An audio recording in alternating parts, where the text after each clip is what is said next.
Maulana Ebrahim Moosa joins us on the line. Maulana, Assalamu alaikum wa rahmatullahi wa barakatuh. Wa alaikum salam wa rahmatullahi wa barakatuh, Maulana.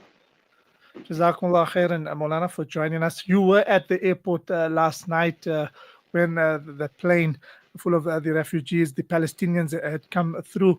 Firstly, Maulana, what was the reason for the hold-up? We've been hearing reports that documentation issues, they weren't too sure, and that's what the government have been saying. This plane landed here at 8 a.m., the early part of the morning, and they were only allowed out of the plane or out of or into the country late last night. So, what was the reason for the holdup? Indeed, Maulana, it was quite an ordeal. Excuse me, quite an ordeal, as we've heard throughout the reporting yesterday, and particularly with extreme heat yesterday in Johannesburg. We had, a number of elderly people, pregnant women, reportedly, and a number of children who were just stranded totally on that particular aircraft for all of those hours while these discussions were underway. And regardless of the status of these persons in terms of South African law and immigration, many people have said there was definitely a much more humane way to be able to deal with the situation, even if admission was not to be granted ultimately or immediately. At least to remove the people from the aircraft and deal with them in a much more secure setting, with better air circulation and the like, such as within the terminal building. To the question of what caused this particular delay, what we found is that many of these individuals had, come via a very surreptitious route. There's obviously big questions about this Al-Maj organization that we can talk about, which was the conduit for them to come to South Africa. But the fact that they had come through the Ramon Israeli base, and when they were smuggled through, and their passports, their travel documents were not stamped. That is the reason that's cited by the Border Management Authority here in South Africa for saying that they cannot be allowed entry into South Africa.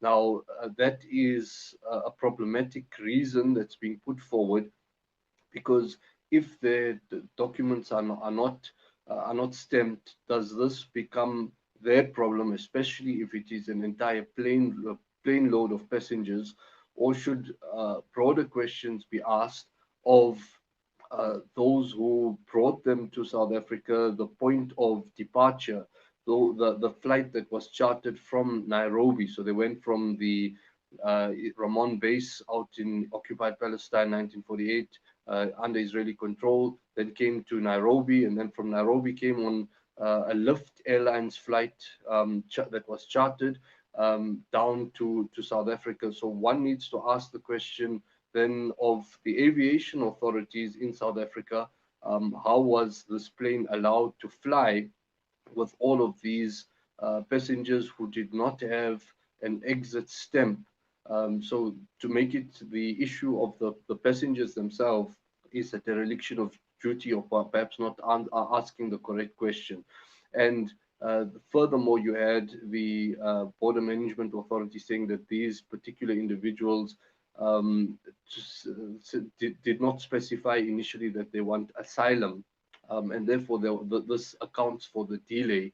That also it needs to be critiqued, because if they had, they did not know that this was their final point of departure. There was so much confusion. They were potentially victims of a scam, and they thought their destinations would be other parts of the world, and therefore they are in a state of confusion whether they want to stay in South Africa temporarily, whether they want to go to other destinations, and therefore instead of using that as an excuse to prolong their predicament, there should have been another way to deal with this. And furthermore, there was another flight of similar Palestinian passengers that came across in October, and they didn't have such a situation. So there's a change of protocol in how the first Palestinian flight was dealt with versus this particular flight. And added to all of this, there seems to be a kind of internal tension between different government departments.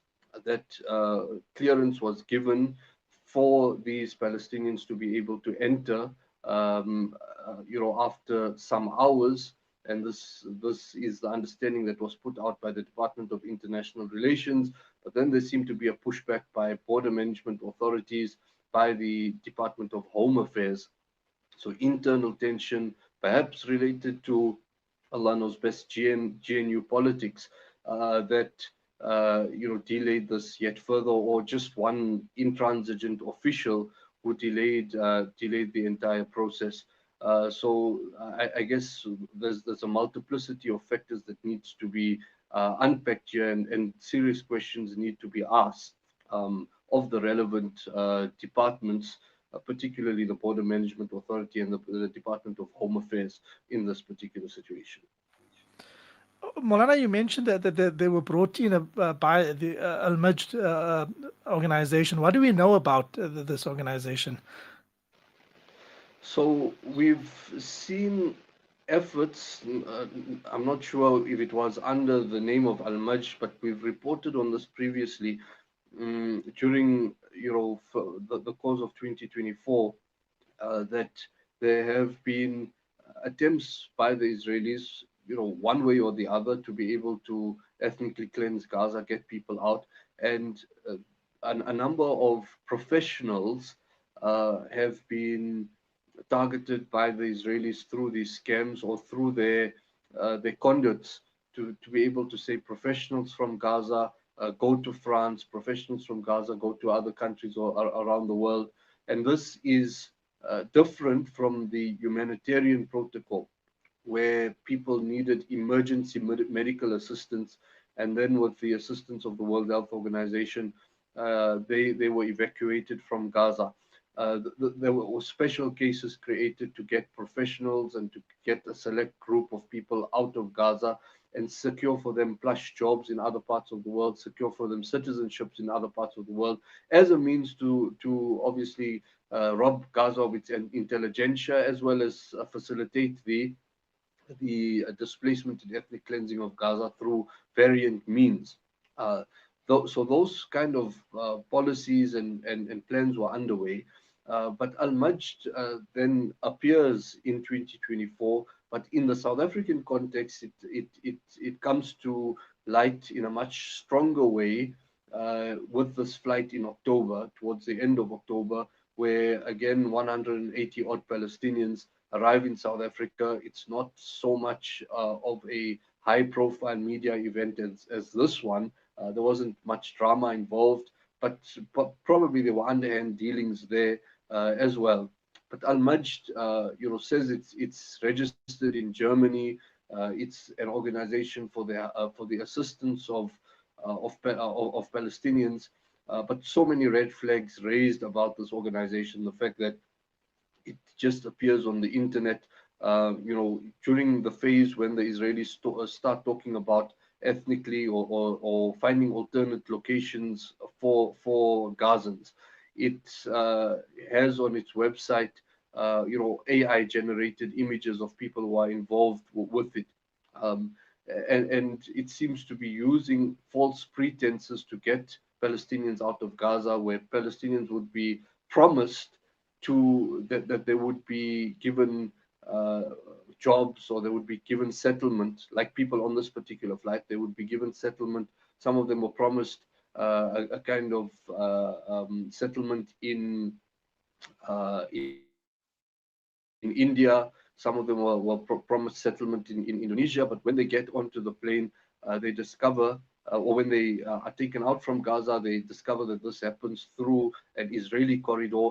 And thereafter, they are taken to Kenya, and thereafter they are effectively dumped in different parts of the world. So there are Israeli fingerprints or suspicions over this entire endeavor, more than anything else, that it serves the agenda of displacement. Number two, there are huge amounts of money that are being exchanged in this process. So somebody is making a killing on the displacement of Palestinians from Gaza, and then the way that they were dealt with, the way that there is a lack of documentation, speaks to a very uh, big crime that is being committed here that needs to be taken up very seriously, which is the crime of human trafficking. Because by all accounts, the way this group of Palestinians were corralled from place to place without their consent or without fully knowing what is going on really has all the hallmarks of this very serious international crime of human trafficking. And it also makes complicit then whoever is part of the scheme. And that's why serious questions are being asked about those who chartered this flight from Nairobi to South Africa, and if their services were used, Lyft Airlines as well in this particular process, and for that matter, anybody else who collaborates with the scheme. And finally, Molana, now that they have been granted entry and they are in the country, what happens next for these Palestinians? So it was quite a scramble at the airport yesterday. Uh, once these Palestinians came out, it was close to 10 p.m. in the evening, and what we had is, the understanding that they've been given uh, three the regular 3 month free visa free entry into South Africa. So in that sense, their entry is secure, and we understand that there could have been interventions from as high as the presidency in South Africa for that to be facilitated. But then we found that many of them had, through Al-Maj, uh, accommodation that was booked in South Africa, but in the most obscure of locations. So they had bookings.com or Agoda accommodation booked, but you'd find not in one central place. Obviously, they're not one group, they're different families, but you had some who had bookings in Yeovil, some who had bookings in Edenvale, some who had bookings in Germiston. And their safety would have been in jeopardy if they were sent to many of these very obscure locations. So the community mobilized. The Caring Women's Forum has played a big role. The Gift of the Givers has played a big role, and so many other community members and organizations who just pitched in at the last minute. Firstly, to give them food and water for the immediate needs yesterday after such an ordeal in the plane. But after that, to secure transportation for them to legitimate accommodation, or their original accommodation if it was up to standard. So we had, at that late hour of the night, buses being scrambled to take them to various areas, or other transport services purely from the community to be able to take them to the various areas. And thereafter, it's kind of the responsibility of people within that area. There might be some in Benoni, there might be some in areas of Johannesburg, etc. Look after the immediate needs. They literally came with a plastic packet, maybe with some food items, no clothes whatsoever. So to be able to secure their clothes needs and their accommodation for the next few days. And once that expires, then there's going to be broader consultations that need to be taken place. What is their future in South Africa?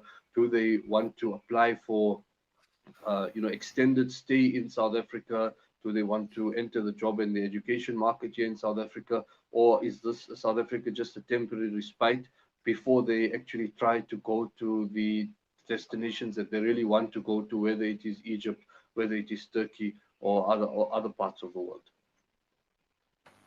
Monara, Jazakumullah khairan so much for giving us the comprehensive update on that on the Palestinians that had landed here in South Africa last night, early yesterday, and then entering into the country late last night. Inshallah, this is a story that we will follow up on and continue to get updates on their situation. Barakallah fiqh, Jazakallah khairan for the important reporting on this very critical matter. Assalamu alaikum wa rahmatullahi wa barakatuh. Salam. That brings us to